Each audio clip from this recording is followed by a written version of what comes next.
Juliana Napolitano, jornalista e escritora especializada em finanças e negócios. Atualmente, editora-chefe da Infomoney, um dos principais sites de investimentos e negócios do país. Antes disso, trabalhou por 14 anos na revista Exame. Coautora dos livros A Nova Geração de CEOs e Fora da Curva, que reúne as histórias de alguns dos principais investidores do país, e autora do livro O Guia Exame do Dinheiro. Muito obrigada.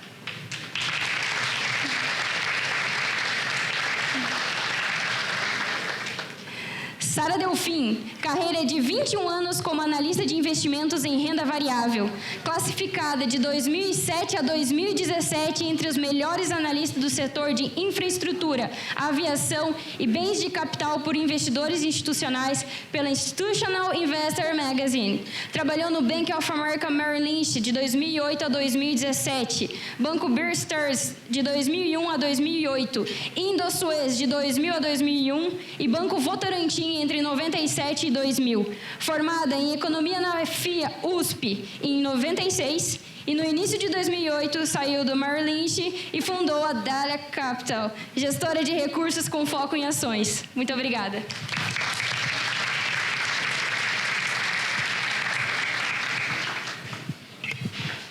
Agradeço imensamente a presença de vocês duas, grandes mulheres do mercado, para conduzir essa noite com um bate-papo agradável e de conteúdo. Nesse sentido, como nós queremos ter uma interatividade maior com vocês e que a gente possa ficar bem à vontade essa noite, aproveitar o momento para a gente adquirir o maior conhecimento possível, adicionem esse contato na agenda de vocês. É o meu contato, que é através do WhatsApp. Vocês podem fazer perguntas. Então, a qualquer momento, no meio da palestra, se vocês acharem pertinente, se vocês tiverem alguma dúvida, fiquem à vontade, podem nos mandar que, de acordo com aquilo que a gente tiver, no meio aqui do bate-papo, for encaixando, a gente vai respondendo as perguntas de vocês. Então, bacana. Acho que eu queria começar com vocês contando um pouquinho, no sentido de como vocês começaram a investir. Bom, boa noite. Michele, obrigada pelo convite. Super legal estar aqui com vocês, também porque eu vou dormir num hotel, que significa... Estava até falando com a Ju, né? A gente vai dormir hoje 8 horas seguidas, sem filho... Sem os filhos, né, com pesadelo de dinossauro invadindo o quarto às 3 da manhã. Então, é super legal estar aqui com vocês. É a iniciativa da Michele de reunir um grupo de mulheres para falar de investimentos. A Michele falou, né, 21 anos de experiência, mas eu comecei muito jovem, então vocês não adivinharam a minha idade. Não, brincadeira. Mas até, de novo, assim, a Michele contou um pouco do meu currículo, mas eu queria contar o meu currículo de verdade, assim. Pode parecer, poxa, trabalhou 20 anos em banco americano, saiu depois de 20 anos e fundou a Dahlia Capital, que é uma gestora que hoje está indo super bem. A gente tem mais de 1 bilhão em investimentos. Pode parecer que a gente nasce com esse talento, né, ou com essa habilidade, e na verdade não foi assim, né?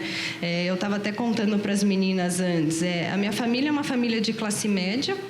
Nunca tive uma referência em casa de mercado financeiro. Meu pai era engenheiro, a minha mãe era dona de casa. E sempre, assim, eu sempre vi a minha mãe sendo a líder das finanças em casa, né? E sempre trabalhando com metas. A gente precisa trocar o carro, então vamos economizar para isso. A gente precisa mudar de casa, vamos, né, economizar para isso.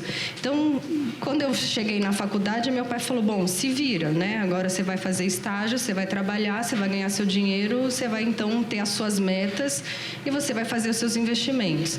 Então, quando eu era estagiária e ganhava R$1.000, eu gastava os R$1.000. Aí, quando eu virei trainee e ganhava R$2.000, eu falei, bom, beleza, agora eu vou poupar 1.000 e vou continuar gastando os 1.000. Só que não, eu comecei a gastar os R$2.000.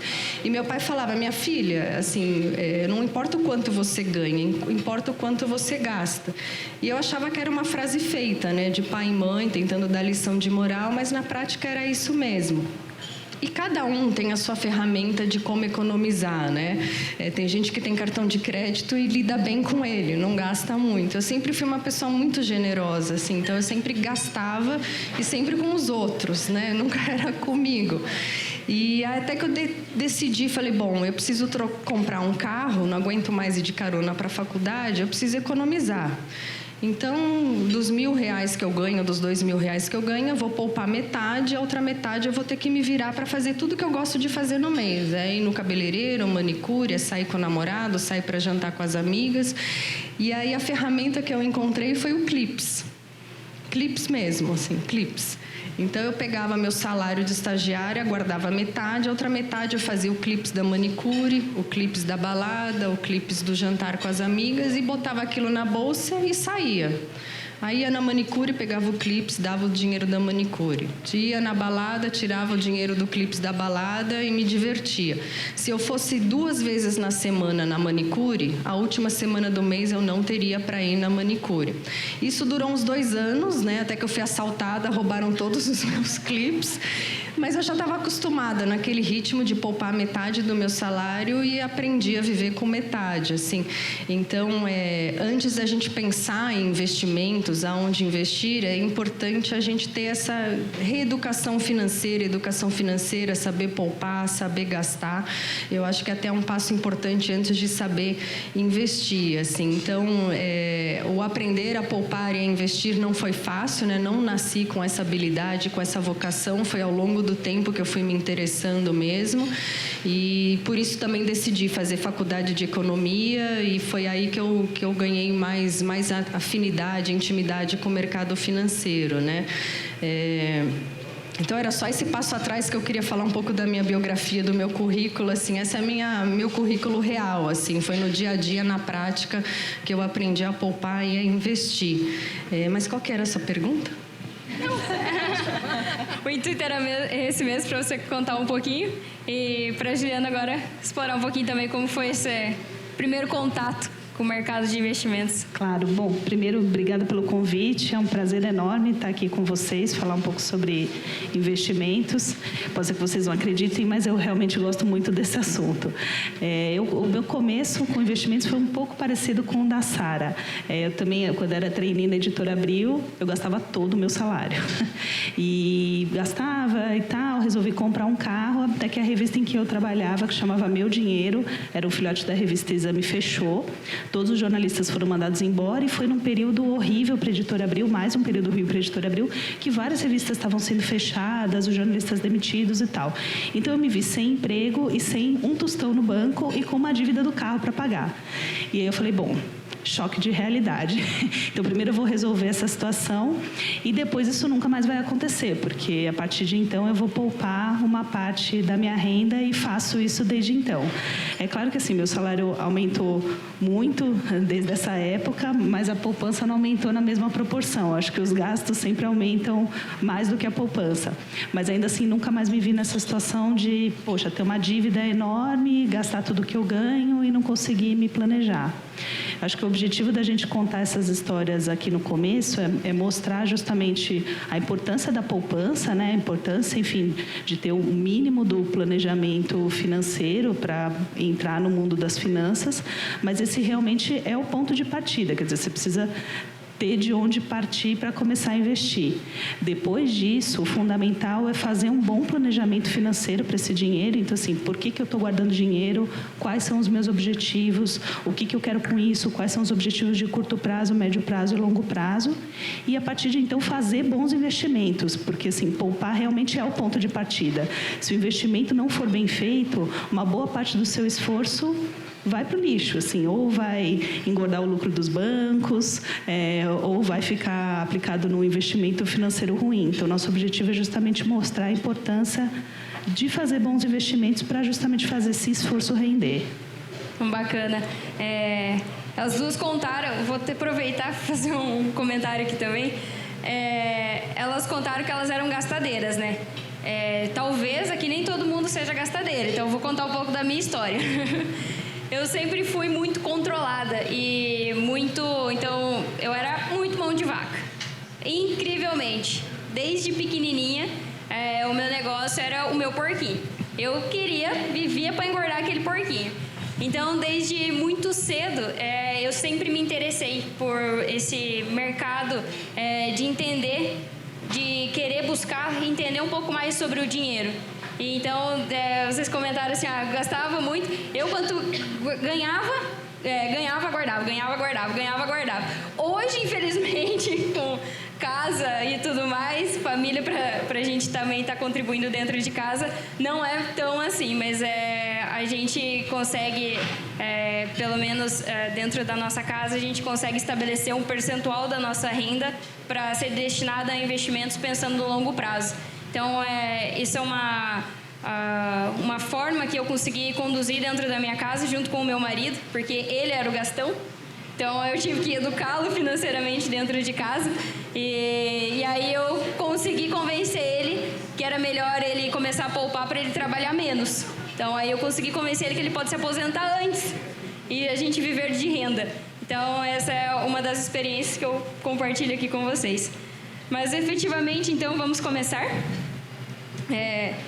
Pelas nossas qualidades e virtudes, nós estamos conquistando e aumentando o nosso espaço, nossa participação em todos os espaços da sociedade. E, claro, no mercado financeiro também. E, então, foi-se o tempo em que dinheiro e finanças era algo inacessível para nós.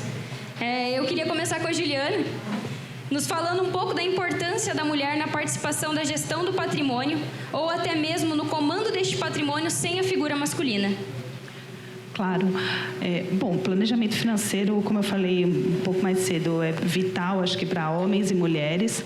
Agora, as mulheres têm uma questão adicional. As mulheres vivem mais. Todos nós estamos vivendo mais, homens e mulheres, mas as mulheres vivem ainda mais do que os homens. Então, isso é uma coisa sensacional, ótimo. Temos muitos anos pela frente para aproveitar, para realizar todos os nossos objetivos, mas isso exige também um planejamento financeiro. E quanto antes a gente começar, mais fácil fica. Acho que você tocou num ponto super interessante, Michele, que é dos objetivos. Então, assim, seu marido talvez não visse muito objetivo em guardar dinheiro. Poxa, eu estou guardando para quê? Eu estou abdicando de alguma coisa que eu quero fazer e eu não vou ter benefício nenhum com isso. E você tangibilizou isso, mostrou para ele, não, poxa, você pode se aposentar antes, você pode parar de trabalhar. Esse pode ser um objetivo para algumas pessoas, pode ser pesadelo para outras. Mas é importante ter esse objetivo e justamente se planejar para isso. Os números hoje não são favoráveis para as mulheres. Assim, de forma geral, os brasileiros poupam pouco, investem nos produtos não muito rentáveis, produtos que não estão entre os melhores do mercado, e as mulheres têm uma participação muito pequena ainda no mercado de investimentos, aqui e lá fora. Então, em termos profissionais, menos de 10% das gestoras de fundos do mundo são mulheres, por exemplo. Aqui no Brasil, só 20% do total de investidores da Bolsa são mulheres. São números muito pequenos. Agora, isso vem crescendo, já foi menor. Em 2002, por exemplo, era 15%. A gente chegou a 25%, agora está em 20%, mas isso vem aumentando. Agora, eu acho que isso é uma questão de começar a vencer as barreiras. A participação de vocês nesse evento talvez seja um passo super importante de, poxa, está interessado no tema, angariar informações para realmente começar a investir. Então, acho que esse é um ponto de partida excepcional e, a partir daí, a gente tem muito para evoluir. Eu acho assim que a gente como mulher, às vezes a gente não presta atenção nas qualidades que a gente tem e que são super relevantes para tudo, né? A gente é muito mais pé no chão do que o homem. Então, quando a gente fala de investimentos ou vai avaliar oportunidades de investimento, isso não é se eu devo investir no CDI ou na Bolsa, mas a decisão de comprar um carro, de comprar um apartamento, de comprar uma casa na praia, até de escolher a escola do filho, assim, a gente é muito mais pé no chão, muito mais racional, a gente ouve, a gente pede conselho, a gente pede ajuda. O homem normalmente não pede ajuda, né? Porque ele é sempre o super inteligente, o super preparado, o super que sabe tudo. Então, essa característica da mulher, né, de ser aberta a opiniões, a conselhos, a não ter vergonha. Dá para ouvir aí? Não. Essa qualidade, eu acho que nos ajuda nisso, né? De ser mais racional e de estar aberta, né? A conversar com as pessoas de forma geral. E tem uma qualidade que a gente tem, às vezes a gente não presta atenção, que é o sexto sentido feminino. Assim, ele de fato existe. Se vocês quiserem, depois eu até dou exemplos assim, de coisas da vida real lá na Dália, que a gente faz reuniões. O meu trabalho é só na lista de investimentos. Assim, eu não não sei se vocês sabem exatamente o que um analista de investimentos faz, mas eu sou responsável por analisar todas as empresas que estão na Bolsa, dos setores de aviação, de consumo, varejo. Então, por exemplo, eu olho lojas Renner, eu olho lojas Americanas, eu olho Localiza, empresas que vocês conhecem. E o meu trabalho é investigar a fundo a vida dessa empresa, conversar com o presidente da empresa, conversar com os diretores da empresa, avaliar os números e com essas informações, existem lá cálculos, né, e um Excel por trás disso, que a gente acaba definindo, eu devo comprar essa ação ou devo vender essa ação. Então, a gente interage muito com o presidente, com diretores dessas empresas, e a gente tem uma sensibilidade nessas reuniões. A gente presta atenção no comportamento corporal da pessoa, e o homem não. O homem está lá pensando que amanhã é jogo do São Paulo, do Palmeiras, ele não está muito focado. E o foco que a gente dá às coisas, a gente consegue perceber, assim, se o diretor da empresa está falando a verdade, se ele está tentando esconder alguma coisa, ou se ele está dando uma dica. Então, é super valioso o sexto sentido feminino, é super valioso a atenção ao detalhe que a gente dá, e a gente tem uma vantagem competitiva muito grande com isso em relação aos homens.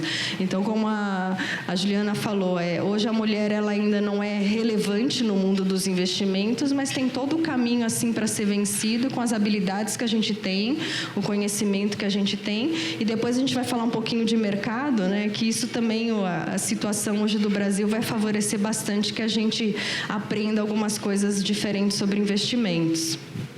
Eu acho que, de forma geral, o momento que a gente vive é bastante propício para fazer essa mudança. Então, assim, a gente estava comentando mais cedo, nunca foi tão fácil coletar informações sobre investimento e investir. Então, há alguns anos atrás, por exemplo, a assessoria de investimento, primeiro que existiam pouquíssimos profissionais, e segundo que eles estavam focados num público muito restrito de clientes, em geral ali no eixo Rio-São Paulo, para clientes multimilionários, e era isso, o grosso das pessoas tinha aquela assessoria muito mais ou menos dos bancos.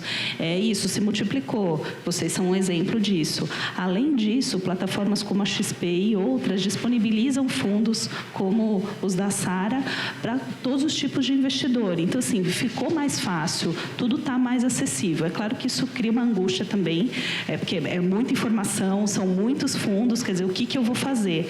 Mas é para isso que eventos como esse servem também, para a gente começar a direcionar e tal, e a gente vai falar um pouco sobre isso aqui.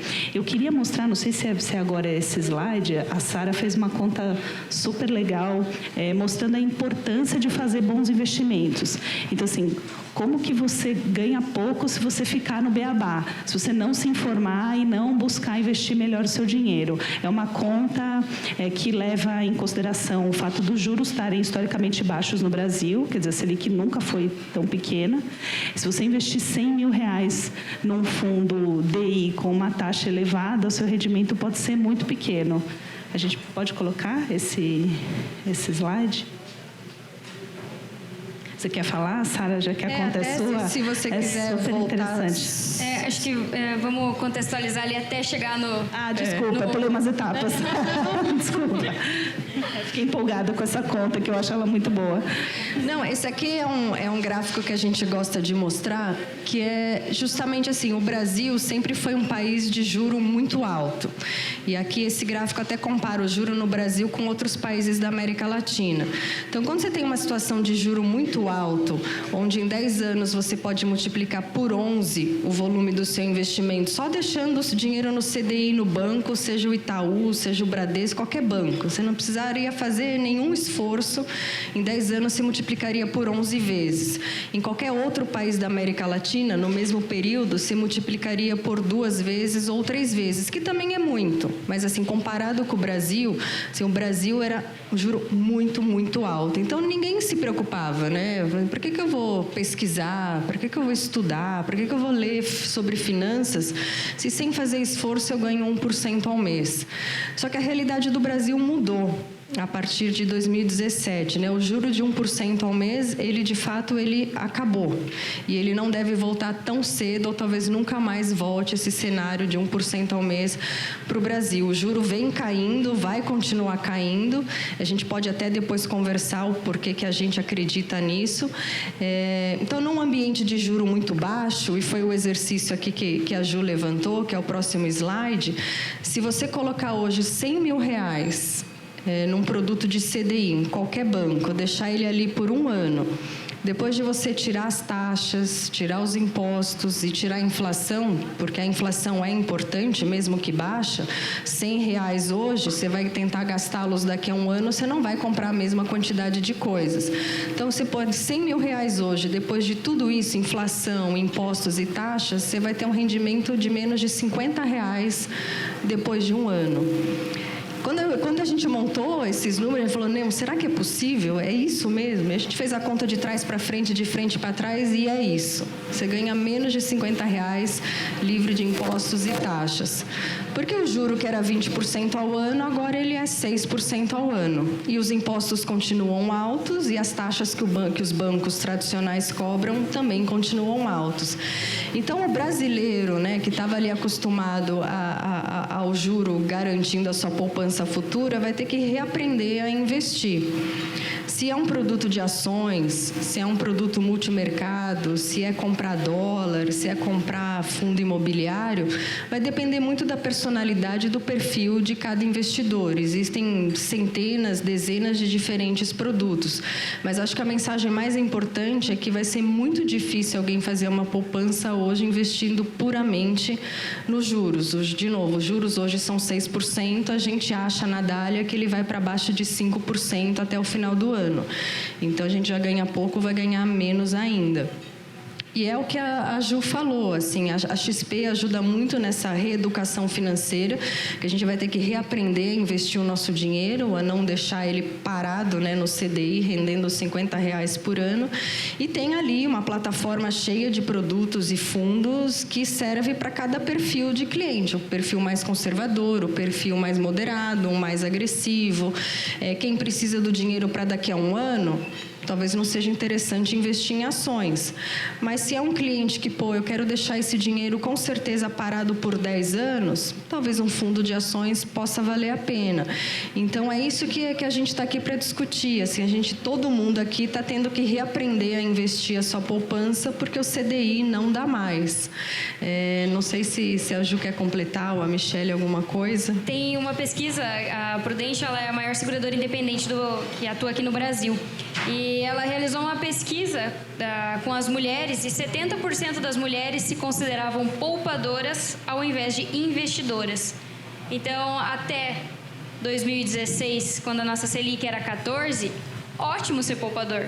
Melhor ser poupador do que devedor. Porém, ser poupador hoje é basicamente deixar o seu dinheiro, fazer com que o seu dinheiro não cresça. E aí nós que somos tão preocupados com a segurança, no sentido de que os homens eles enxergam o dinheiro como um fim. Eu tenho dinheiro, é fim, é aquilo ali que eu queria, e eu sinto um pouco de poder pelo fato de eu ter dinheiro. As mulheres, elas enxergam o dinheiro como um meio para conseguir um determinado fim.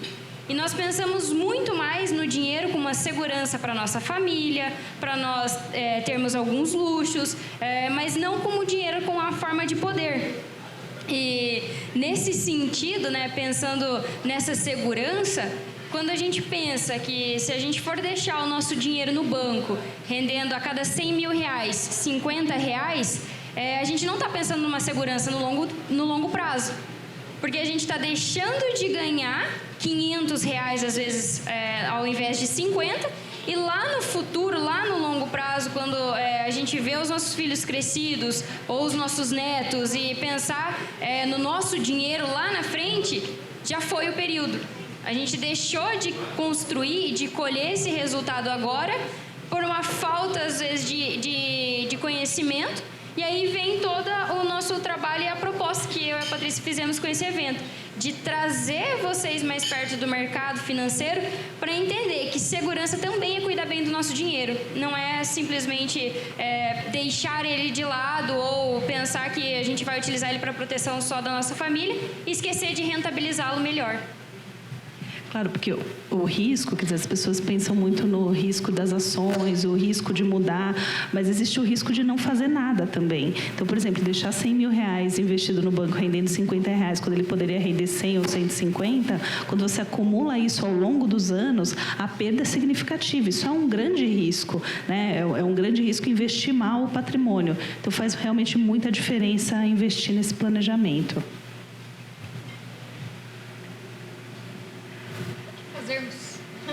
Vamos falar de como mudar, então, a carteira, as opções que existem no mercado e riscos? Que é quinta-feira à noite, eu estou super feliz de novo, estou bebendo, vou dormir bem, estou aqui, estou adorando. E a gente preparou uma série de slides, mas assim, leve, né? De novo, aqui está todo mundo para interagir, para aprender um pouco, então a gente não fez nenhum slide de economia pesada, ficar falando de juros e tudo mais.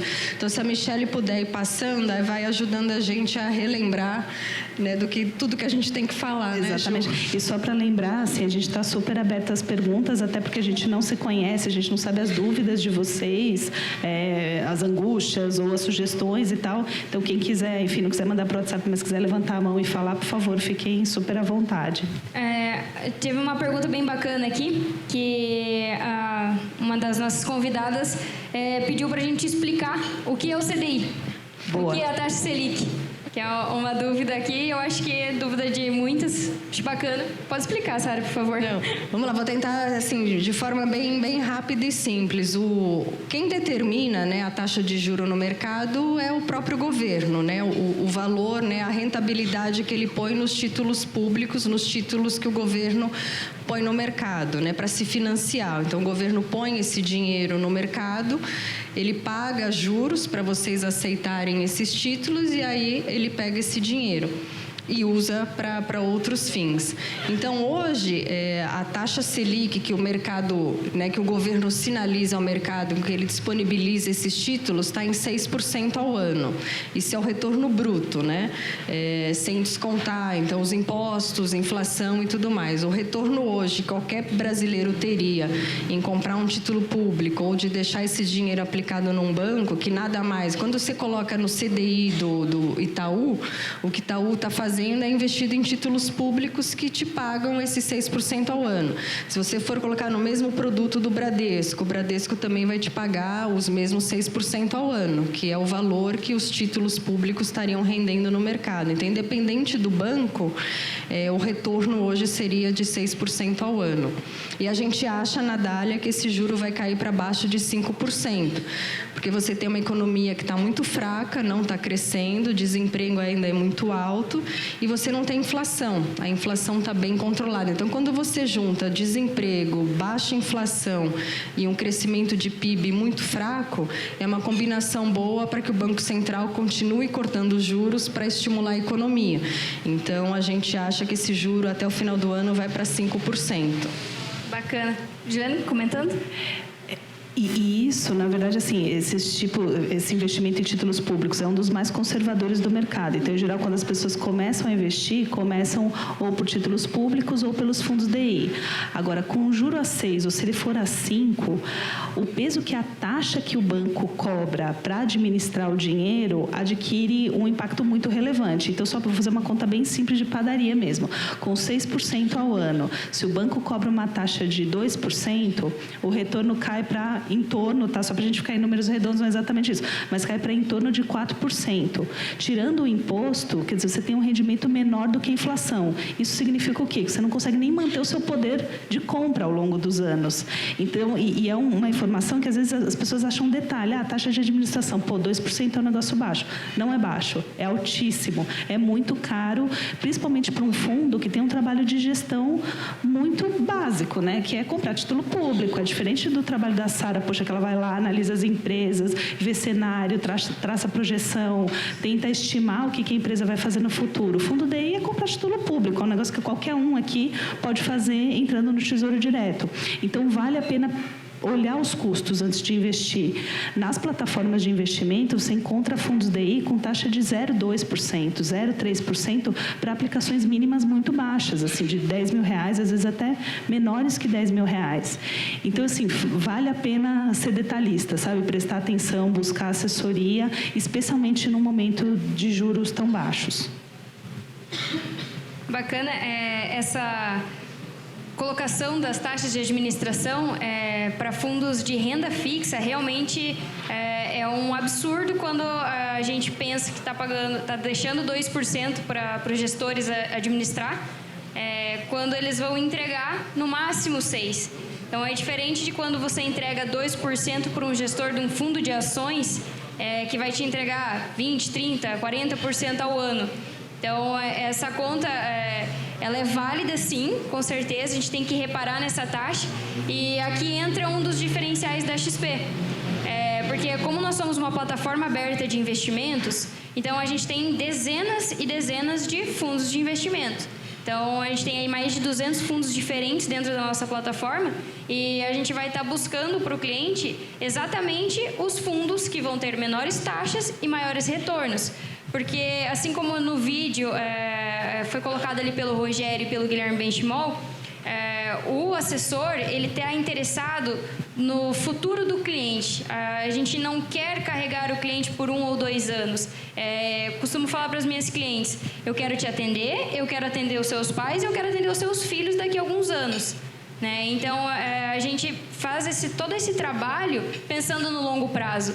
E aí, com isso, a gente diminui muito o conflito de interesse. Então, é uma dessas grandes características que a XP conseguiu implementar isso. Mas da onde veio, a ideia da XP, Nesse mundo maravilhoso, nada se cria, tudo se copia. Esse é o modelo americano de se investir. Lá, as taxas de juros são muito mais baixas do que aqui. Estamos no patamar de 2%. Então, o americano ele já vê há muito mais tempo do que o brasileiro que precisa aprender a investir para conseguir fazer com que o seu dinheiro se rentabilize. Então, lá, o percentual de investidores em ações é um absurdo quando se compara aqui com o Brasil de volume de investimentos em ações no mercado americano. Então, esse modelo, o Guilherme Benchimol se inspirou no modelo americano de investimento e a gente conseguiu e vem tendo um grande sucesso dentro do nosso país, até mesmo agora com esse impulso da nossa economia. Acho que a gente vem num momento muito favorável de economia. Acho que a gente esteve num fundo do poço bem grande e bem fundo mesmo. Então agora a gente já está numa recuperação de economia muito lenta, porque quando está no fundo do poço é muito difícil a gente se levantar, economicamente falando, Então, nesse sentido, acho que isso pode até complementar na parte de economia, se quiser também. Claro, acho que é super legal a gente falar de cenários mesmo, projeção para a economia e para os investimentos mesmo para o ano. Assim, de forma simples, eu acho que é o que todo mundo vê no seu dia a dia. A economia não reage, A gente começou o ano, todo mundo prevendo, e economista sempre erra. A gente começou o ano prevendo um PIB de 3, 3,5, 3 meses depois essa estimativa já era 2, 2,5 e agora já está todo mundo falando que o PIB vai ser menos de 1% ao ano. Então, a economia não está reagindo, porque você ainda tem um cenário de desemprego muito alto, o governo ainda está endividado, as famílias também estão endividadas, as pessoas ainda estão traumatizadas pela crise que a gente teve ali no final do governo Dilma. Se a gente pensar, a gente teve em 3 anos uma queda de PIB de quase 10%. Isso é compatível com o PIB de situação de guerra. Uma economia perder 10% de riqueza em 3 anos é muita coisa. Então, demora para tudo se recuperar. O governo, as empresas reinvestirem, as famílias reconquistarem o seu emprego. Então, a gente acredita que o PIB ele vai continuar crescendo de uma forma muito lenta e moderada. Isso é bom para as empresas que estão na Bolsa, por exemplo. Você não cria uma pressão de inflação, porque o que gera inflação é uma demanda muito forte. Todo mundo querendo comprar carro, o preço do carro sobe, você começa a gerar inflação. Todo mundo querendo viajar, o preço da passagem aérea sobe, isso gera inflação. Como a gente não tem uma demanda aquecida, a gente não está com essa pressão de inflação. Então, é um ambiente favorável para que os juros continuem baixos e continuem caindo. Então, a gente tem uma cabeça positiva para o Brasil, né? Você tem, de novo, um cenário de que o juro vai continuar baixo por muito tempo. Você tem um governo que está endereçando todas as reformas importantes, né? Começou pela previdenciária, que era a mais vital para o Brasil não quebrar de verdade daqui a 5, 10 anos. Agora estão discutindo a reforma tributária. Então, é um governo, né, com esse perfil mais liberal, mais mão na massa. Então, a gente tem uma cabeça bem otimista para o cenário no Brasil, especificamente para a Bolsa, né, para o cenário de Bolsa, porque pode parecer contraintuitivo, né? Pô, como é que uma economia que cresce pouco é bom para as empresas que estão na Bolsa, né? Mas, de verdade, é positivo, assim, porque quem que está na Bolsa hoje? São as maiores e melhores empresas do Brasil. Não é qualquer empresa, né? As pessoas acham que Bolsa é um cassino, que as coisas sobem e caem sem muito fundamento. E, na verdade, não. Existe muito fundamento por trás do movimento das ações que estão na Bolsa. Então, e o maior inimigo dessas grandes empresas que estão na Bolsa é a competição. Então, se você tem uma economia que cresce devagar, ali, né, tudo calmo, você não atrai uma empresa americana, você não atrai uma empresa chinesa para entrar nesse mercado e competir. Pô, o Brasil está crescendo 5% ao ano, vamos abrir lá o nosso negócio. Isso gera competição e acaba tirando o lucro das empresas que já existem aqui. Então, a nossa visão é de que uma economia morna é bom para as empresas que estão na Bolsa, porque limita, né, o interesse de empresas estrangeiras ou de novos entrantes de virem para o Brasil e aumentarem o nível de competição das empresas, né? E isso é uma coisa interessante, assim, eu acho que o meu papel aqui hoje é tentar desmistificar, né? Todo mundo tem medo da Bolsa, todo mundo acha que a Bolsa é um grande cassino, que as coisas um dia sobem, outro dia caem, como se fosse, né, não tivesse nenhuma razão por trás disso. Um jogo mesmo, né? Um jogo mesmo, de sorte ou azar. Bacana, que tem mais um detalhe ainda, não sei se eu vou falar, vou te interromper, mas o que a gente teve nos últimos anos foram grandes saques de investidores internacionais. Então, quando o investidor internacional ele não confia no nosso país e ele tira o dinheiro, automaticamente algumas ações ou até os pontos da Bolsa, vamos falar assim, ele cai.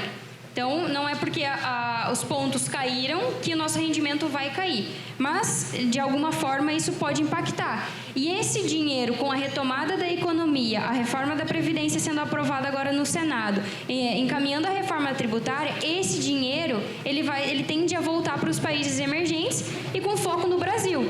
Porque a gente está com um país emergente aqui do lado, na Argentina, sofrendo e pedalando muito. Agora ainda com o resultado das eleições que saíram de lá, não o resultado da eleição, mas da pesquisa eleitoral, fez com que refletisse aqui no Brasil. Porque o investidor internacional, ele não olha somente, um pouco assim, ele não olha o Brasil, a Argentina ou um outro país emergente. Ele olha quais são os países emergentes. O país emergente deu um piripaque ali, ele tira o dinheiro da maioria dos países emergentes. Então, a gente está voltando a construir a nossa reputação no mercado, né? E só antes da gente avançar, veio uma pergunta aqui. Na verdade, ainda ficou um pouco de dúvida no que é a Selic e o CDI. Vou tentar. Vamos lá. Então, a Selic é a taxa básica de juros da economia. Todo país tem uma determinada taxa de juros. No país, a nossa taxa se chama Selic, certo? Então, a Selic, hoje, 6%. Antigamente, 14%, 20%, passamos aí patamares altíssimos de taxa de juros. Então, estamos numa melhora da economia, essa taxa vem caindo, a DALI e muitas outras gestoras, inclusive a visão da XP também é fechar entre 5% ou até mesmo abaixo de 5%. E da Selic surge o CDI. Então, o CDI é o Certificado de Depósito Interbancário. O que é isso? Então, vamos pensar. Existe a Selic, taxa básica de juros da economia. Existem os bancos, que eles controlam ali o sistema financeiro nacional. Um banco, às vezes, precisa de dinheiro. Então, para cobrir o caixa dele, nem todo banco está bem e, às vezes, eles precisam fazer empréstimo para cobrir um caixa para conseguir pagar suas contas e não quebrar. E um banco empresta para o outro. E aí, isso gera o CDI. Só que aí, um banco emprestou para o outro, eles sentaram lá, pensamos assim, vários banqueiros reunidos, e falaram, cara, eu não quero te pagar a taxa de juros, porque um dia eu vou precisar, então eu não vou te cobrar. Então, da Selic, vamos negociar um pouquinho mais para baixo? Selic 6,5, CDI 6,39. Selic é 6, CDI 5,8, 5,83. Então, é uma forma que os bancos cobram um do outro para se emprestar dinheiro. E aí surgiu o CDI, que é esse Certificado de Depósito Interbancário, para fazer essa ligação no mercado. Então, Selic, taxa básica de juros da economia, todo país tem a sua, e a CDI é uma forma de que um banco empresta para o outro e essa taxa que é repassada para nós. Basicamente é isso. E o CDI é sempre muito próximo da Selic. E uma mecânica que eu não sei se é clara para todo mundo, mas a fixação da Selic é um mecanismo que o Banco Central usa para tentar aquecer ou desaquecer a economia. Então, quando a gente está num momento agora de economia ainda lutando para se recuperar, o instrumento que o Banco Central tem para tentar estimular a economia é baixar o juro. Isso acontece no Brasil e acontece lá fora. Por isso que tem tantos países lá fora com juro negativo, inclusive, né? Porque os países, enfim, estão lutando ali para sair de uma crise ou tentando ter uma recuperação maior. Então, o Banco Central tem diminuído a Selic justamente para tentar estimular a economia. E Selic e CDI, enfim, se vocês não quiserem entender nada dessa mecânica de empréstimo de banco um para outro, não sei o que importa é que o rendimento de uma aplicação super conservadora hoje no Brasil é muito próximo da Selic, bruto. Além disso, tem impostos e taxas e toda aquela história que a gente já conversou aqui. Mas, Sara, você estava tocando... E o detalhe que a Ju contou antes é que é super relevante, assim, quando você vai investir num produto de CDI, que ele é uma cópia da Selic, né? Ele vai te dar ali, qualquer fundo de CDI vai te dar uma rentabilidade muito próxima da Selic, na casa dos 6%. E o gestor de um fundo de renda fixa, de juros, ele não tem trabalho nenhum. Ele não tem nenhuma inteligência em colocar o seu dinheiro investido na Selic ou no CDI. E para não fazer absolutamente nada, ele te cobra 2% ao mês. Então, você ganha 6, tira 2, que é para ele pagar o aluguel da gestora dele, para ele pagar o estagiário da gestora dele, mas ele não tem inteligência nenhuma em simplesmente pegar o seu dinheiro e comprar um produto, um fundo de CDI, porque ele vai te dar 6%. Ele sendo bom ou ele sendo um péssimo gestor, a rentabilidade é muito parecida. Então, quando vocês forem procurar, né, se você chegar depois, no final desse jantar, você chegar à conclusão, eu não sou uma pessoa de bolsa, eu não sou uma pessoa de dólar, eu não sou uma pessoa de fundo imobiliário, eu sou uma pessoa de CDI, eu gosto do CDI, eu gosto de dormir em paz, não quero ter pesadelo, não quero ouvir o William Bonner falando que a bolsa caiu 5%, não tem problema nenhum. Mas você tem que sempre que olhar onde você vai botar o dinheiro no CDI, o quanto que aquela gestora está te cobrando. Tem gestora, como a Ju falou, que cobra 2, tem gestora que cobra 1, tem gestora que cobra meio. Ou você simplesmente vai no site do Tesouro Direto e você mesmo aplica seu dinheiro num produto de CDI, num produto de Selic. Você não vai pagar taxa de administração para ninguém. O dia que você quiser resgatar, que você vai fazer uma viagem ou vai comprar um carro, você entra no site do Tesouro, vende aquele título, né? Vende aquele fundo e pega o dinheiro para você sem ter intermediários. Isso a XP tem também na plataforma deles, né? Tesouro Direto. Você simplesmente vai lá, compra, vende a hora que você quiser e não deixa 2% para ninguém. Outros tipos de gestora que investem em ações, que investem em dólar, você já tem que ter um time que tem que analisar 100% do tempo focado em analisar aqueles setores, aquelas empresas, aquelas moedas. E, obviamente, você tem que remunerar essas pessoas. As pessoas têm que estar motivadas a fazer cada vez mais um trabalho melhor. Então, as gestoras de bolsa e de outros produtos cobram 2% ao ano porque precisa ter um time por trás, experiente, dedicado 100% do tempo para analisar todas as empresas e decidir que empresa comprar e que empresa vender. E, de novo, você não precisa ter um time para investir em CDI, né? Simplesmente um botão lá no computador, você compra e vende um título, não precisaria de um gestor. Então, sempre quando for investir, olha na lâmina, né? No marketing do produto, quanto o gestor cobra para gerir o seu dinheiro, a liquidez também, se você quiser resgatar, se ele vai te pagar no dia seguinte, se ele vai demorar 30 dias para te pagar o dinheiro, tudo isso são informações super relevantes na hora de decidir por um investimento. A taxa de administração e, se você precisar do dinheiro, quanto tempo a gestora leva para te devolver esse dinheiro. Valor mínimo para investir no Tesouro, R$30. Então, acessível demais. Basicamente, nós todas aqui podemos investir R$30 no Tesouro. Então, para iniciar, sim, R$30 o valor para comprar títulos do Tesouro. Outra pergunta que veio aqui: qual o valor mínimo que posso investir para ser cliente XP? A XP ela é uma plataforma super democrática e ela veio com o intuito realmente de causar no mercado e trazer educação financeira. Então, com qualquer valor hoje, a gente tem fundos ali de R$500, por exemplo, para investir. E aí, logo na seguida, como faz para ser um cliente da Center Investimentos, né? Cliente XP. Hoje você abre a conta, se você tiver interesse, pelo próprio site da XP, vai te gerar um login, uma senha, você pode começar a fazer os seus investimentos. E a Center Investimentos, que é o escritório no qual eu sou sócia, nós somos uma regional da XP Investimentos aqui em Cascavel. Então, o nosso escritório hoje ele é segmentado. Nós trabalhamos com abertura de contas a partir de R$100 mil. Então, hoje a gente vem com essa segmentação e a assessoria de investimentos a partir de R$300 mil. Outra pergunta bacana que a gente teve aqui: qual que é o garantidor da XP? A XP ela é uma intermediadora do mercado financeiro, né? Acho que quiser comentar, né? Pode ir. Vou falar um pouco sobre isso. Bom, não só da XP, a gente pode colocar isso como todas as corretoras, que não existe só a XP hoje, né? Mas as corretoras funcionam da mesma forma. Exatamente, a XP faz essa intermediação. Então, ela funciona como um grande portal.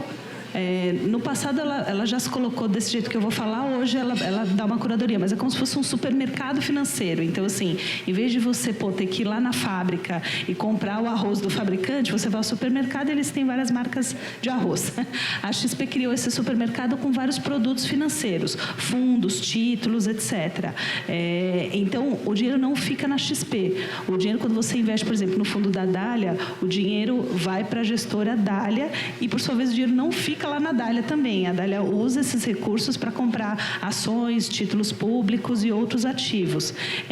Então, não é o risco XP que as pessoas estão correndo. Ela realmente é só uma plataforma que você usa para escolher os investimentos que vocês, porventura, queiram fazer. Eu acho que até é um exemplo real, né? A Dália é uma gestora relativamente nova. A gente vai fazer agora 2 anos, né, de fundação. E não é que a XP coloca na prateleira dela qualquer fundo, qualquer gestora.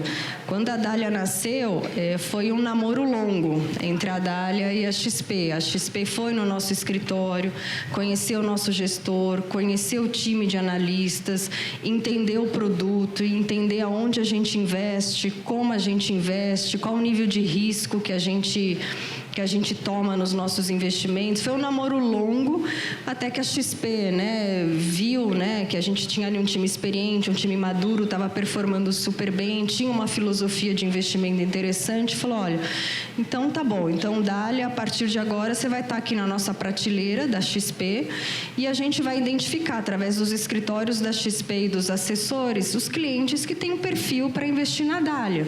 Um cliente que está cansado do CDI baixo, mas ele também não quer ir direto para um fundo de bolsa, que ele é bem mais volátil, a Dália ele é o meio do caminho.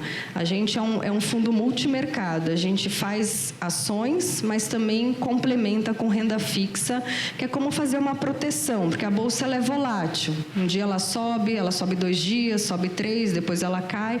Então, a gente tem na nossa estratégia, a gente compra ações, mas a gente também compra dólar, a gente também compra juros, a gente compra ativos de menos risco. Então, a gente se qualifica lá como um bolsa light, a gente não é puramente um fundo de bolsa.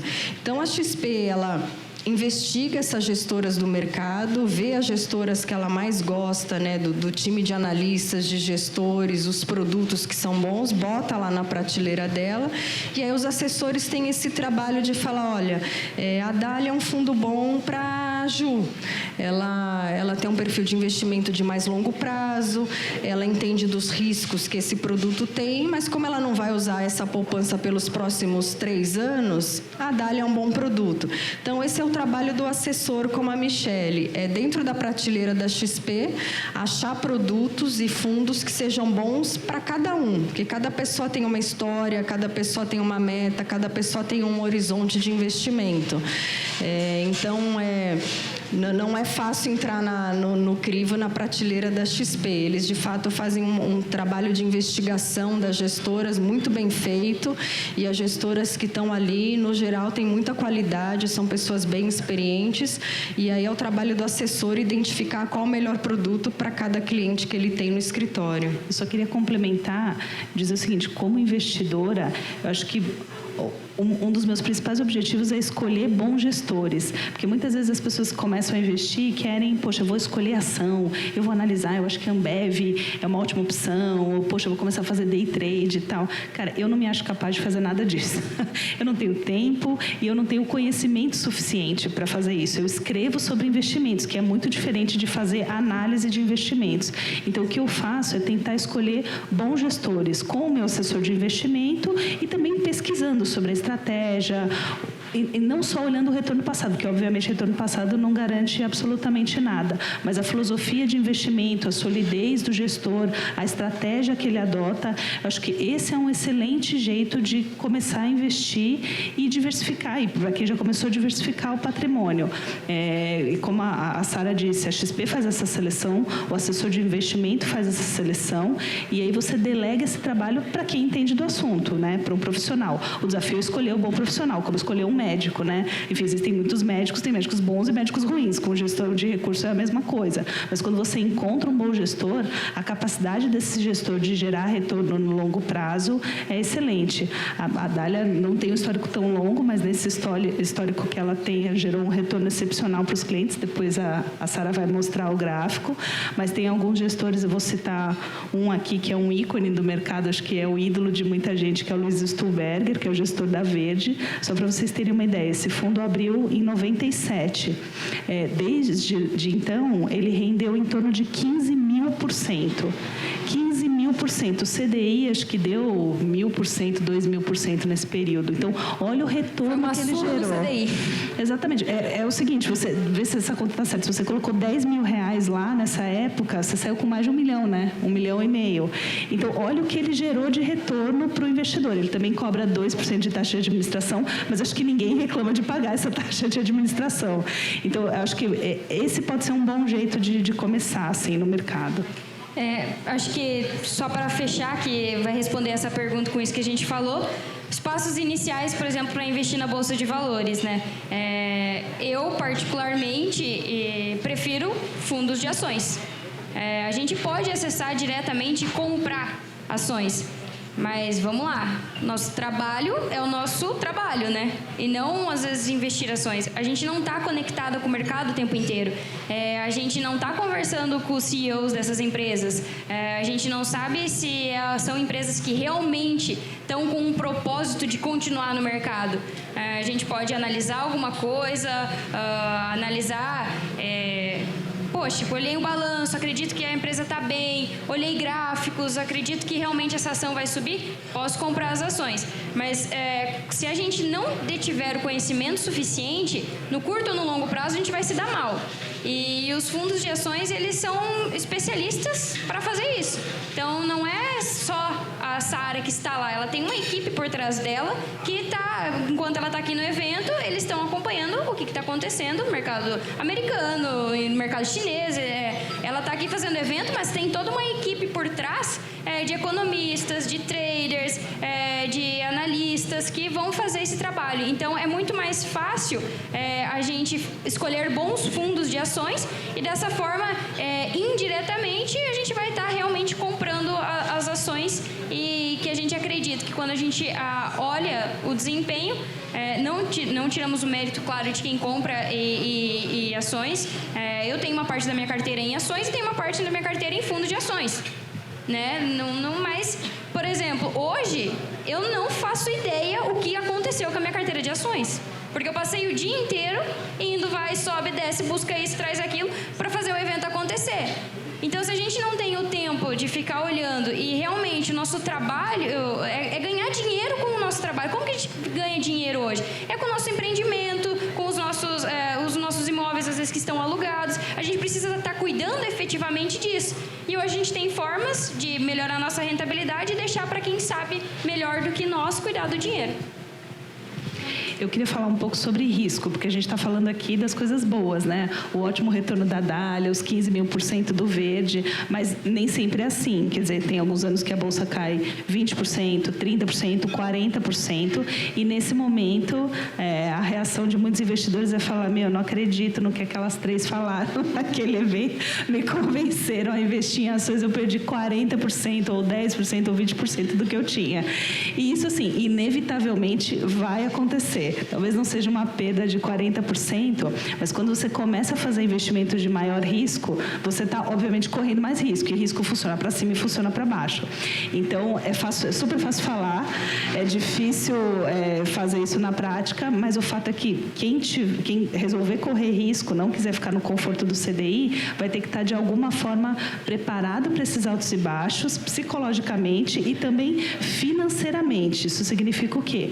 Não ter um objetivo de curtíssimo prazo para esse dinheiro. Então, se hoje eu resolvi investir uma parte do meu patrimônio em ações, eu não posso ter um compromisso para sacar esse dinheiro daqui a 3 meses, 6 meses ou mesmo um ano, porque pode ser que eu tenha que sacar esse dinheiro num momento ruim de mercado, justamente no momento em que a bolsa caiu. E aí eu vou realizar esse prejuízo. Se o meu objetivo for de mais longo prazo, eu tenho tempo para fazer esse dinheiro render. Significa que se eu deixar meu dinheiro investido por 10 anos, ele necessariamente vai render, vai ter um rendimento excepcional? Não, não significa. Isso já aconteceu no Brasil. É óbvio que o Brasil era um país muito diferente, os juros eram altos, enfim, várias coisas aconteceram no passado, mas em alguns momentos o CDI rendeu mais que a Bolsa. É pouco provável que isso volte a acontecer, mas não é impossível, de novo.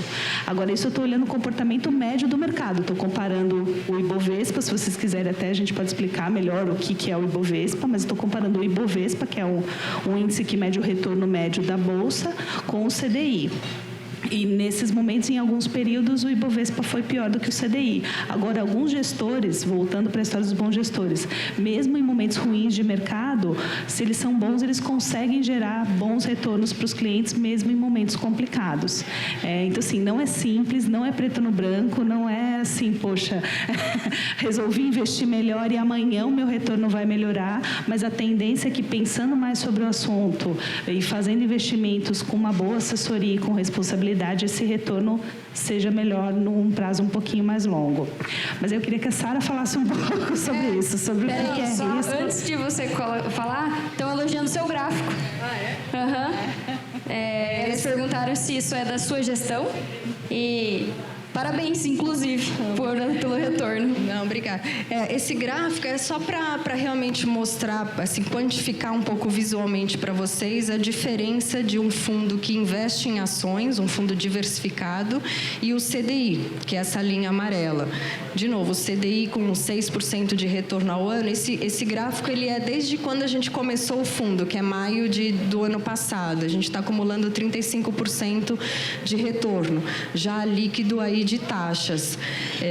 Então, assim, você tem muita gordura, né, entre um fundo diversificado em ações e outros produtos e a renda fixa. Não é reflexo do meu trabalho, né? A gente é uma equipe, é um time. A gente tem lá analistas, né, que são especializados no setor de varejo, tem um analista que é especializado no setor de bancos, e a gente está 100% do tempo focado em correr atrás de boas histórias, de grandes histórias e fazer esses investimentos. Então, é como a Michele falou, dá para comprar ação sozinho? Você abre a conta na corretora e decide comprar, eu vou comprar a ação da Renner, da Localiza e do Bradesco. Você pode fazer, mas você vai ter que ficar o tempo todo monitorando fluxo de notícias, tem que conversar com a empresa, que eles reportam os lucros todo trimestre. Então, você tem que ter uma sensibilidade. Se o lucro vai desapontar o mercado, a ação vai cair.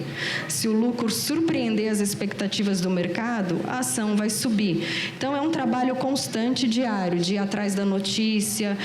Agora, a reforma tributária, né, que estão discutindo. Se eventualmente, né, amanhã sai no jornal que o Guedes estuda mudar a forma de imposto no setor automotivo, se for para o negativo, provavelmente as ações vinculadas, né, ações de empresas ligadas ao setor automotivo, amanhã vão cair. Então, é super importante ter uma pessoa dedicada setorialmente, analisando todo o fluxo de notícias, falando com a empresa, projetando os números, vendo se esses números vão ser bons ou se os números vão ser ruins, para você agir antes que a notícia ruim chegue, né? Então, dá para fazer sozinho, né, para quem tem tempo de ficar ali monitorando, ou você opta por escolher, né, gestores que você gosta do produto, gosta, né, da filosofia da casa, confia no gestor e ele faz esse trabalho para você e ele te cobra 2% ao ano por esse trabalho, né? Mais ou menos isso. Mais uma pergunta muito interessante. Acho que quem perguntou entende um pouco de economia. Considerando que a Bolsa está nos patamares mais altos dos últimos anos, qual é a previsão de futuro delas com relação à Bolsa? Tendência de alta ou de baixa? Não, eu adoro essa pergunta. Eu também. Obrigada. De $1 milhão, né? Tem os paradigmas, né? A gente ficou muito tempo ali com o índice Bovespa bem abaixo dos 100 mil pontos. Aí, quando bate os 100 mil pontos, todo mundo fala, puta, subiu demais, tá caro, não dá mais para comprar bolsa. A gente tem uma visão diferente. A gente, claro, tem ações caras e tem ações baratas. A gente ainda acha que tem bastante opção na bolsa de empresas baratas que estão gerando muito lucro e que pagam muito dividendo. O dividendo, assim, eu não sei se vocês são familiarizados com o dividendo. O dividendo é como se fosse você recebe como se fosse um aluguel, né? Você compra a ação do Banco Itaú, por exemplo. Aí todo ano o Itaú te paga um dividendo. Ele te paga um valor para o acionista. É um pedaço do lucro dele, ele paga para o acionista. Hoje, se a gente pensar o Itaú, talvez seja uma das melhores empresas na Bolsa. Talvez seja o banco mais rentável do mundo, talvez o Setúbal seja o maior banqueiro do mundo. De fato, o Itaú é um banco muito exemplar, né, quando a gente compara com outros bancos pelo mundo. Então, é um banco que tem um risco relativamente baixo, né? Assim, o Itaú não vai deixar de existir amanhã. E ele te paga ao ano, hoje, 7%, como se fosse um aluguel. Então, se você compra uma ação do Itaú, R$100, no final do ano, além da valorização da ação, o Itaú te dá mais R$7 como dividendo. Isso é 7% ao ano. É mais do que o CDI, é mais do que a Selic. Então, assim, de novo, tem que selecionar boas empresas, selecionar empresas que possam pagar dividendos, empresas que, com toda essa mudança de tecnologia, né, sejam sobreviventes. Tem muita tecnologia que tem aí a ruptura, né, disruptive, né, muitas empresas que tendem a desaparecer com o tempo, com as novas tecnologias. Então, é sempre estudar, avaliar, mas a gente acha que ainda tem bastante ação barata na Bolsa e é o que a gente tenta investigar todos os dias, né, achar essas oportunidades. Então, a gente acha que é bem acima aí dos 100 mil pontos na nossa visão. E tem uma coisa, assim, não sei se tem uma outra pergunta, que a Ju falou de risco, né? Isso eu fico bem brava com as minhas amigas e com os meus parentes também. Porque minha parentada toda reclama, ai, meu dinheiro está lá no Itaú, não rende nada, não aguento mais, o que eu faço? Tem que pagar isso, pagar aquilo. Eu falei, bom, de fato, você vai ganhar cada vez menos. Por que você não pega um fundo, né? Que invista um pouco em ações, que não seja tão volátil? Não, mas ação não. Um dia sobe, um dia cai, é muito risco. Tudo tem risco. Quando você decide comprar um apartamento nessa rua aqui, Avenida Paraná, aqui, né? Não. Aqui é Erechim, a próxima Paraná. Se você decide comprar... comprar... lá embaixo, mas vai chegar. Eu tô quase local aqui de passar. Quando você decide comprar um apartamento na Avenida Paraná, tem muito risco. Você pagou R$1 milhão. Dali a 3 anos, supondo que apareça uma favela, vai desvalorizar o seu imóvel. Ou se bem colado ao seu prédio, constrói um outro prédio maior e faz sombra o dia inteiro na piscina do seu prédio. Vai desvalorizar o seu prédio. Mas ninguém fica ali contabilizando, hoje meu apartamento vale R$1 milhão. Não, hoje ele vale R$1,10 milhão porque nasceu uma árvore na porta. Ninguém fica ali controlando quanto vale o seu imóvel dia a dia, mês a mês ou ano a ano. Mas tem um componente de risco, né? Dali a 10 anos pode mudar completamente o bairro onde você comprou o imóvel. Esse imóvel pode subir muito ou cair muito de preço. Quando você está entrevistando em 2 lugares para trabalhar, estou entrevistando na Renner e estou entrevistando na Localiza, decidir qual oferta de trabalho aceitar é um grande componente de risco. Tem um risco de você ser feliz, de você ter uma carreira de sucesso, da empresa quebrar ou não. Escolher um marido é risco, né? Talvez seja o maior risco da nossa vida, é escolher um marido também. Então, assim, eu fico brava com as minhas amigas quando elas falam, mas investir em bolsa é muito risco. Tudo tem risco. O importante é você saber lidar com o risco. Você saber qual é o risco, aonde pode estar o risco, entender que existe o risco e aprender a conviver com ele, né? De novo, ninguém fica aqui contabilizando toda semana quanto vale o apartamento. Investir em bolsa é um pouco disso. Se você tem um horizonte de 5 anos, de 10 anos, um dinheiro que você não pretende mexer, é para sua aposentadoria, você não vai ficar ali olhando todo dia se a bolsa subiu, se a bolsa caiu. É um investimento de longo prazo, mas tudo tem risco, não é só bolsa. Bacana. Mais legal foi a hora que a gente fala dos maridos, né? Todo mundo deu risada, conversou, olhou pro lado. Tem umas que estão com risco mais alto, outras mais baixo. Eu tô no curto prazo ainda, então eu tenho mais volatilidade que algumas que já estão no longo prazo. Mas bacana, acho que para encerrar aqui as perguntas, eu acho que vem bem a casar com esse slide. A pergunta de ouro, talvez, ou que a gente escuta muito. E aí eu vou passar para a Sara, né, mais especialista que eu. Imóveis ou investir o dinheiro nos investimentos do mercado financeiro? Essa questão de imóvel também, assim, acho que é muito da cultura dos nossos pais e dos nossos avós, né? Assim, comprar imóvel para viver de renda, né? Só que, de novo, num ambiente de juro baixo, o valor do aluguel ele também tende a cair. Porque quando o juro era 15% ao ano, o aluguel era meio 1% ao mês. Hoje, com o juro a 6%, o valor do aluguel é 0,3%, 0,4% ao mês. Então, tudo cai em relação ao juro. O que, assim, tem se provado o investimento... Porque também tem uma coisa, quando você compra um imóvel para alugar, se ele está alugado, é um ótimo negócio. Mas tem época que o inquilino vai embora. Você fica com o apartamento vazio, tendo que pagar o IPTU, tendo que pagar a manutenção do apartamento, pagar condomínio. Então, às vezes, não é das melhores decisões você imobilizar o seu dinheiro num imóvel para aluguel. E, de novo, com o juro caindo, talvez a matemática não seja boa.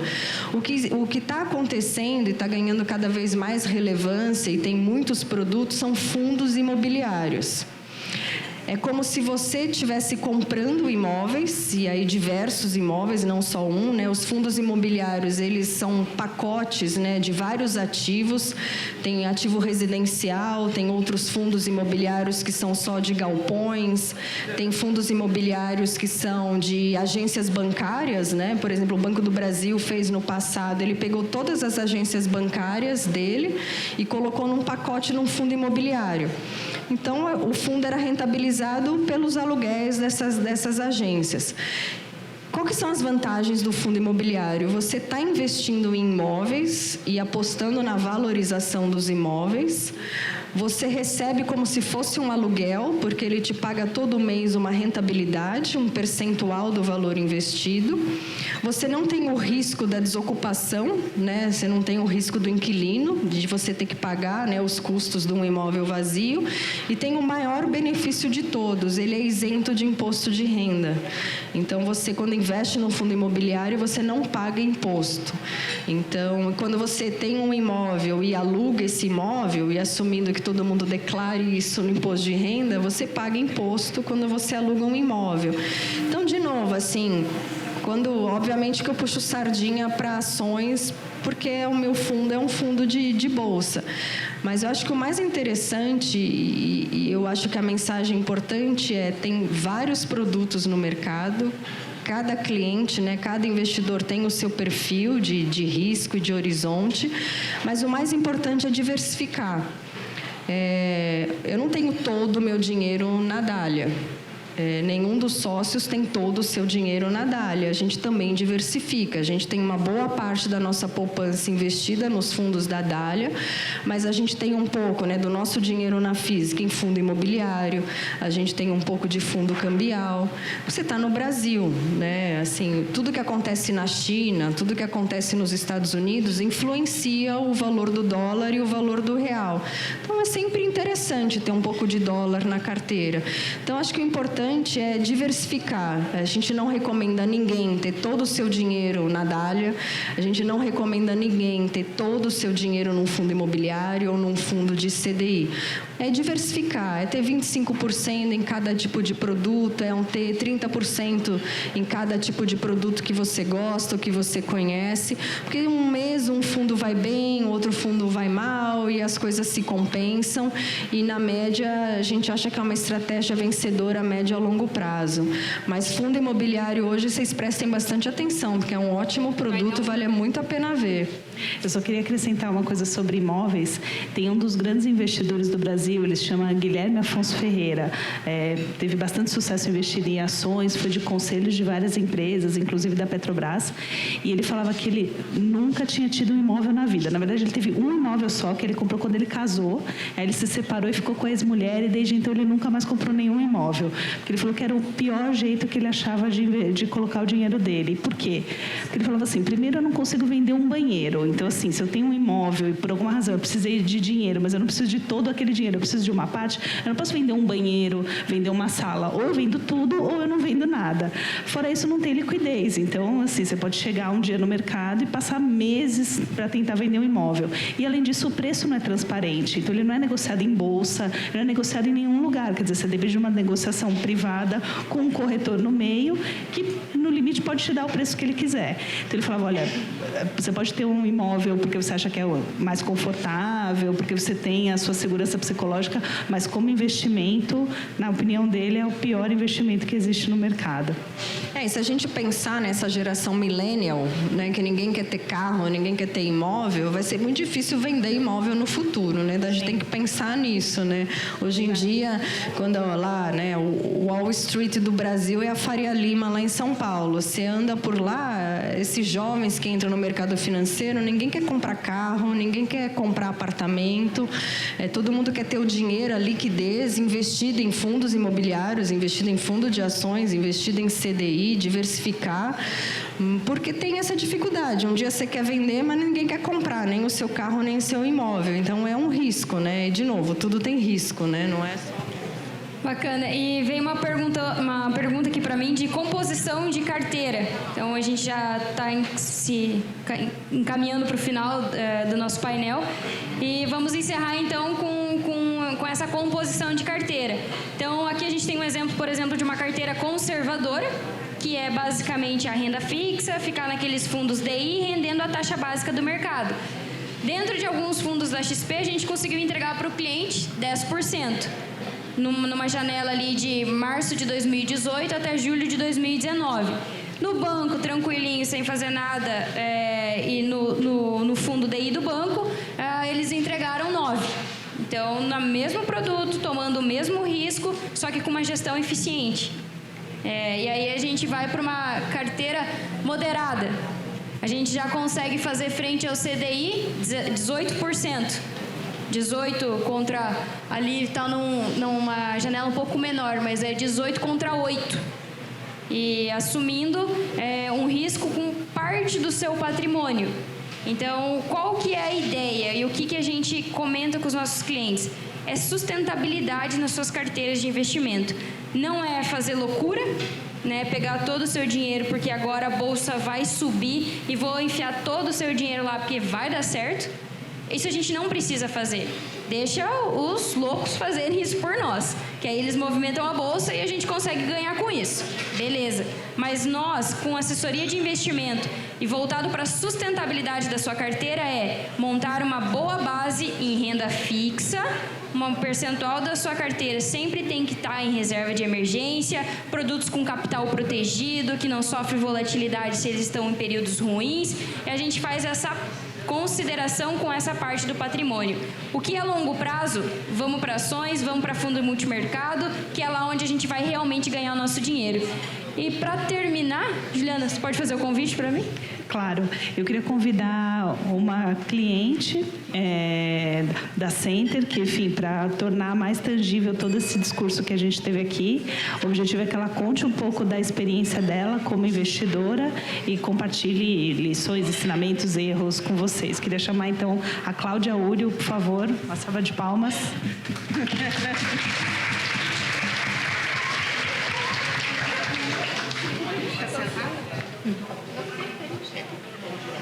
Boa noite, meu nome é Cláudia, eu sou cliente da Michele, ela me convidou para vir fazer um depoimento para vocês. Bom, vamos começar com a minha história. Eu comecei trabalhando na área financeira, então eu gosto dessa área, eu não entendo muito, mas assim, comecei a minha vida com isso, com CDI, com taxa Selic, nananã. O meu perfil é moderado. Na minha casa também sou eu a financeira, como a Michele, eu que sou a ponta firme, eu digo assim, o Marcos é o Gastão. Então, eu que tenho que segurar ele, que não é o normal, né? Normalmente é o contrário, mas enfim. E aí a Michele foi procurar o Marcos, porque o Marcos todo mundo conhece, porque não sei o quê, e deu de cara comigo, porque é o que monitora a conta dele. Aí a gente... Falei, bom, mas como é que eu vou mexer nessa XP que a gente não sabe direito o que é, não sei o quê? Vamos experimentar. Eu gostei, primeiro, do atendimento. Eu achei que ela teve uma boa percepção do cliente. A primeira reunião que a gente fez foi nós três, eu, o Marcos e ela, para ela perceber o que ele queria. Porque o investimento dele não é igual ao meu. O meu investimento é mais com um pouquinho mais de risco. Eu ainda não tenho coragem de aplicar em bolsa. Estou começando agora um fundo de ações, mas assim, bem pouquinho para criar gosto e me garantir. O que mais que eu tenho que contar, Michele? Ela faz... Bom, enfim, daí eu gostei do atendimento, daí eu levei um pouco do meu dinheiro para a XP. Não está todo o valor que eu tenho de economia na XP ainda, porque eu ainda estou em avaliação. Ela mandou eu ser bem sincera, tá? Estou sendo. Mas o que eu achei muito legal, que eu achei que o vídeo fala bem isso, mas a gente não presta atenção no vídeo, é que a XP é uma administradora. Então, ela avalia o cliente. Como o cliente quer aplicar o dinheiro dele. E não o que o banco me sugere aplicar é o que ele tem de meta. Isso é muito claro hoje, né? Vocês duas que trabalham com isso o dia todo, então, para mim, hoje é muito claro. Eu tenho contas em alguns bancos e sou aplicadora em todos, não sou tomadora de banco de forma nenhuma, nem física, nem jurídica, mas o banco me oferece o que é importante para ele naquele momento. E a XP não.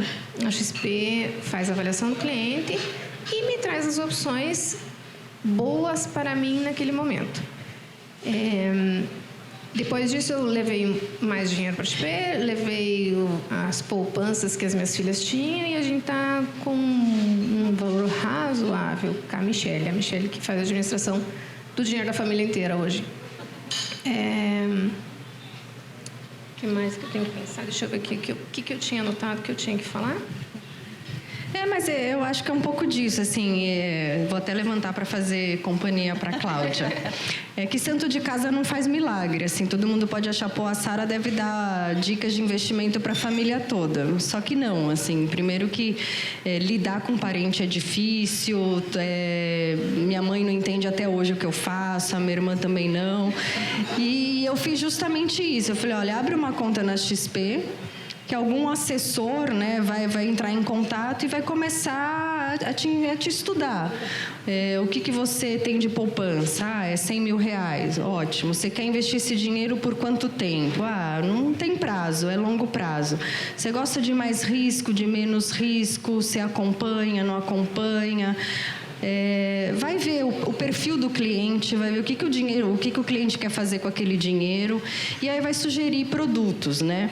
E como a XP é muito grande, tem muito produto na prateleira, ela consegue ajudar nessa diversificação também. Você não precisa ter 3 gerentes ou 3 escritórios da XP te atendendo. Um único escritório vai te falar, olha, coloca 30% desses 100 mil num produto de bolsa, 30% desses 100 mil num fundo imobiliário e deixa 30% no CDI. Não faz mal a ninguém ter um pouquinho de CDI sem risco. Eventualmente tem uma cirurgia para fazer ou bateu o carro, não tem seguro, precisa comprar um outro carro, sei lá, a vida é cheia de imprevistos, né? Então é sempre bom ter um pouquinho de um dinheiro ali que você possa resgatar a qualquer momento. Então, para quem não tem tempo ou não gosta muito de avaliar as opções, o assessor da XP faz bem esse trabalho, né? De ver o perfil do cliente, o produto que o cliente procura e ele também acompanha. Ele vai monitorando, vai passar 2 anos, você não vai estar com a mesma carteira. O bom assessor vai te ligar no meio do caminho e falar, olha, o juro caiu mais, não dá para ter ainda 30% dos 100 mil no CDI. Vamos tirar um pouco do CDI e botar um pouco mais na bolsa. Ou agora lançar um novo produto indexado à soja, sei lá eu.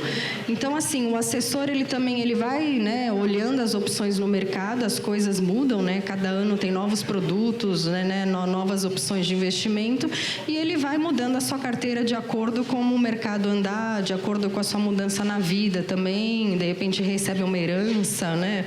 Um marido rico, e aí pode arriscar um pouco mais. Então, acho que é isso. Assim, na minha experiência, na minha família, foi super boa. Assim, a XP tem feito um bom trabalho com a minha mãe, que até hoje não entende o que eu faço, mas entende o que a XP faz. Então, está trabalhando bem a XP. Tá, só mais uma coisa que eu queria frisar é que foi falado dos juros, né? Então, a gente precisa, de fato, achar outras alternativas de aplicação, porque tradicionalmente, no Brasil, pelo menos na minha região, com quem eu sempre trabalhei, aplica no CDI que tá bom, rendendo 100% CDI tá ótimo, rendendo 102, nossa, tô ficando rico. Não vai mais ser, gente. O juro caiu e ou a gente vai aplicar em outros negócios que rendem mais que o CDI, ou a gente vai ter que correr um pouquinho mais de risco para ter aplicação que rende um pouquinho mais que o CDI, porque o CDI, como diz a Michele, beleza, vai render o 100% do CDI, mas é uma... É muito pouco, né? Verdade. Bom, gente, Obrigada. Eu não sei se tem mais alguma pergunta para a gente ou para a Cláudia. Se não tiver, acho que a gente pode encerrar. Já estou vendo que as saladinhas estão chegando por aí. Queria agradecer de novo o convite, agradecer a vocês. Assim, para mim foi excelente esse bate-papo. Espero que vocês tenham aproveitado também.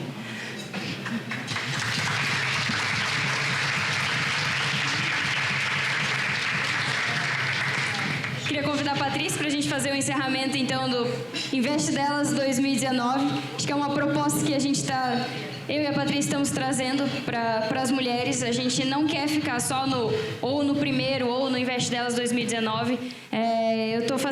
Eu e a Patrícia, a gente vai montar uma parceria com a Sabrina dentro do espaço dela também na BK, que a gente vai levar a educação financeira para todas as mulheres e começa aqui. A gente conseguir levar esse conteúdo para dentro da nossa casa, para os nossos maridos, para os nossos filhos, para as nossas amigas, para que a gente possa realmente, lá na frente, falar, fiz boas escolhas, né? Queria agradecer a Sara, a Juliana pelos esclarecimentos, e esse projeto foi desenhado eu representando a Friso Advocacia Empresarial e a Certeza Consultoria Empresarial num contato e numa parceria muito frutífera com a XP e a Center através da Michele, e quando a gente entra no mundo corporativo e encontra com mulheres, isso vira uma força gigantesca. E aí nós começamos a conversar e verificar que esse mundo dos investimentos era muito olhado para o lado masculino. E num determinado evento como esse, voltado para o mundo masculino, eu olhei para a Michele e falei, nós temos que levar isso para o mundo feminino, porque nós temos a capacidade de construir, como mulheres, empresárias, formadoras de opinião, também o nosso lado de investimentos. E aí eu gostaria de agradecer imensamente a presença de cada uma de vocês, em nome da XP, da Center, da Friso Advocacia, da Certeza Consultoria Empresarial, porque eu sei que cada uma de vocês que aqui está tem uma força gigantesca, tem um empreendimento, tem uma profissão, luta por isso todos os dias. Nem falo aqui de preconceito, porque a gente deixa ele de lado, a gente contorna e a gente sabe que muitas vezes no nosso dia a dia há um preconceito oculto quando se tem mulheres à frente. E nós nos sentimos, Michele, muito felizes, né, de termos grandes mulheres aqui, de vocês terem aceito o nosso convite, e esse é o primeiro de muitos eventos que nós queremos com vocês. Já pedi para as minhas amigas aqui, sugiram novos temas para debatermos juntas enquanto mulheres. Assim que Mulher tem feito um trabalho incrível. Eu gostaria de agradecer a presença das meninas aqui com relação a esse empoderamento feminino empresarial. E quando eu falo empresarial, eu digo daquelas profissionais liberais também, que lá nos seus consultórios, nos seus escritórios, embora não tenham uma empresa, que é indiretamente uma empresa, nós precisamos mudar essa versão, essa concepção que temos, lutam todos os dias para o seu sucesso. E nós precisamos, e a Michele vai nos ajudar nisso, e a Sara e a Ju, a investir nosso dinheiro, a fazer com que os frutos do nosso trabalho estejam seguros. Risco sempre há, em tudo, mas nós, mulheres, podemos nos juntar para diminuir isso. Muito obrigada, do fundo do coração, tenham um ótimo jantar, aproveitem esse momento e que os próximos sejam em breve. Obrigada.